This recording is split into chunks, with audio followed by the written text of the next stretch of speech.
कोई भी शारीरिक काम चेष्टा ना होने पर भी शरीर से जो वीर्यपात होता है क्यों निकलता है जब उसकी कोई क्रिया नहीं, उसे कैसे रोका जा सकता है? जो उन्होंने बताया था, वीर्य दो तरह से निकलता है। एक तो जो घातक है वो उसी के शरीर से निकलेगा जिसने हस्तमैथुन किया है या गंदी क्रियाएं करके बच्चापन से ही वीर्य को नष्ट किया है। जैसे 12-13 वर्ष की अवस्था है और उस अवस्था से आप अपने कुसंग के कारण वीर्य का नाश कर रहे हैं, तो कुछ वर्षों तक हस्तमैथुन करने वाला या अन्य गंदी चेष्टा करने वाला ये नहीं जान पाता है कि इसके द्वारा मेरी हानि हो रही, वो नहीं समझ पाता, क्योंकि जीवनी शक्ति भगवान अपनी तरफ से देते हैं। वो बिल्कुल ना खाए और हस्तमैथुन करे तो भी उसको समझ में नहीं आएगा। कुछ समय के बाद जब उसकी स्थायी जीवनी शक्ति से क्षीण होना प्रारंभ हो जाएगा, तब उसे वो लक्षण जो हस्तमैथुन करने से नाश ऐसे उस प्रसंग में बताया गया, वो लक्षण उसके जीवन में उत्पन्न होने लगते हैं। अब यदि वो किसी संग के प्रभाव से हस्तमैथुन बंद कर देता है तो उसका वीर्यपात होगा। अगर वो 3 दिन में वीर्यपात करता रहा है तो 3 दिन में वीर्यपात होगा, पक्का होगा, क्योंकि उसका अभ्यास बन गया है। 2 तरह का ये वीर्यपात माना जाता है। एक, जैसे आप ठीक दिनचर्या से चल रहे हैं, आपका खान पान संयम सब ठीक। पहली बात तो ये है कि जिसने कभी हस्तमैथुन आदि के द्वारा वीर्यपात किया ही नहीं, उसका असली वीर्य कभी वीर्यपात होगा ही नहीं। बात पक्की समझ लेना, ये जीवन के अनुभव की बात करें, इसमें मतलब क्यों में लगाने की जरूरत नहीं, आप खुद देख लीजिएगा। यदि आपने कभी हस्तमैथुन नहीं किया, कभी किसी भी तरह से जनेंद्री का घर्षण करके वीर्यपात नहीं किया, तो आपकी वो संतानोत्पत्ति की क्षमता वाला जो वास्तविक वीर्य है वो स्वाभाविक निकल ही नहीं सकता। यदि आपने मार्ग दे दिया है, फिर उसके निकलने का मार्ग हो गया है।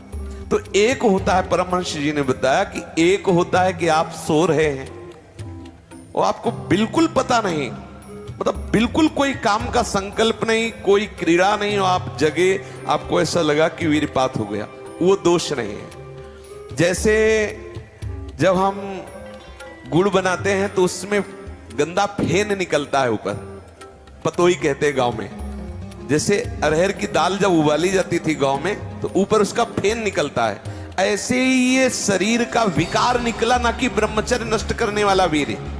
बहुत ध्यान पूर्वक सुनने लायक। उपासक को उसमें परेशान नहीं होना। आपको बिल्कुल पता नहीं चला, कोई चेष्टा नहीं हुई, किसी भी तरह की हरकत नहीं हुई, और आप जगे हो, आपको लगा कि वो हमारे वस्त्र गंदे हो गए, तो वो आप ब्रह्मचारी ही हैं, आपके ब्रह्मचार्य का नाश नहीं हुआ, वो जीवनी शक्ति नहीं निकली। और आप हस्तमैथुन या अन्य क्रियाओं द्वारा वीर्यपात करते रहे और आज आपने रोक दिया कि आज से नहीं करूंगा, तो बंद नहीं हो जाएगा, वो चलेगा। अगर आप ठीक नियम से चलेंगे तो 6 महीना लगेंगे आपको उसको कवर करने में, 6 महीना लगेंगे। और अगर आपने प्रमाद स्थिति की, वो तो निकल ही जाता है, फिर हमको करने से क्यों मना किया जाता है?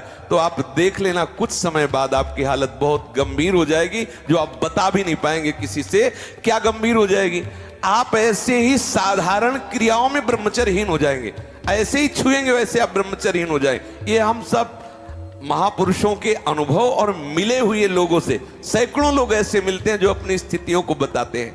तो जो संत महापुरुषों ने जीवन में अनुभव किया है, उसके आधार पर पहले साधक को चाहिए कि ये देख ले कि हमारे द्वारा कोई हस्तमैथुन आदि क्रियाएं, जो निंदनीय क्रियाएं, वो तो नहीं हो रही।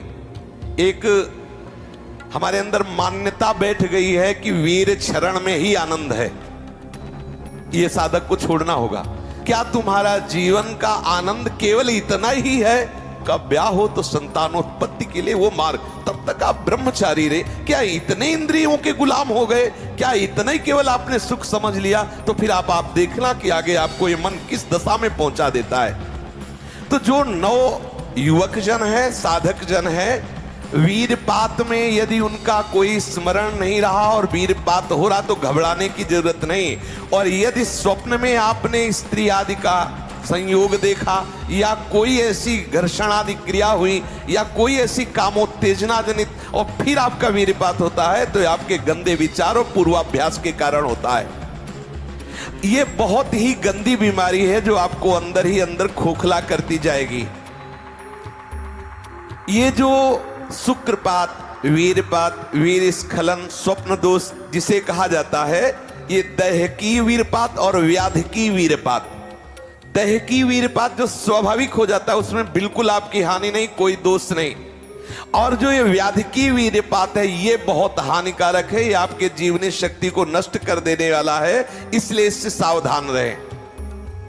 सबसे पहली बात, ऐसे लोगों का कदापि संग न करें जो हस्त मैथुन करते हैं। जो ऐसे लोगों का कदापि संग न करें जो गंदी तरीके से वीर्य का नाश करते हैं।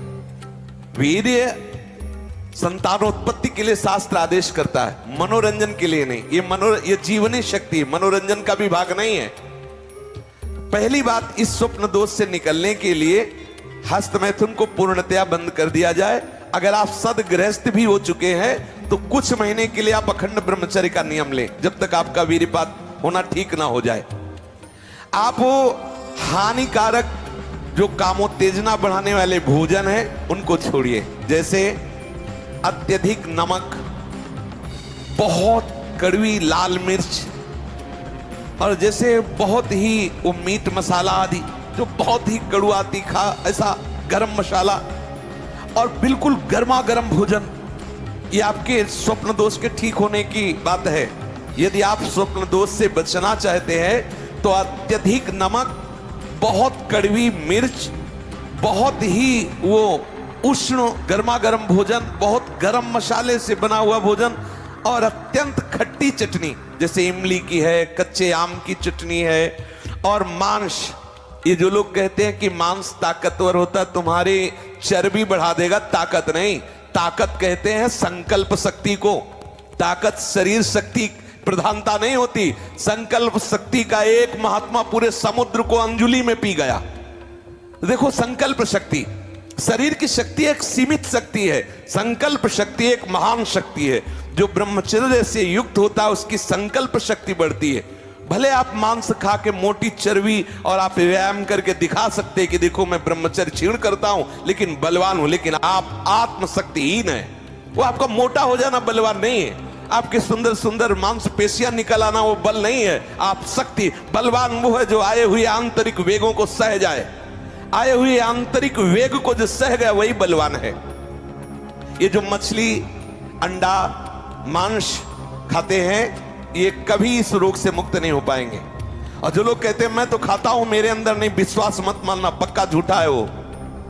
जो शराब पीता है वो अपने वीर्य को पवित्र नहीं रख पाएगा। चाहे गृहस्थ हो, चाहे व्यापारी हो, चाहे किसी भी तरह की स्थिति में हो, सावधान हो जाओ, ये शराब आपके जीवन को नष्ट कर देगी। ब्रह्मचर्य में अपने आप एक उन्माद है,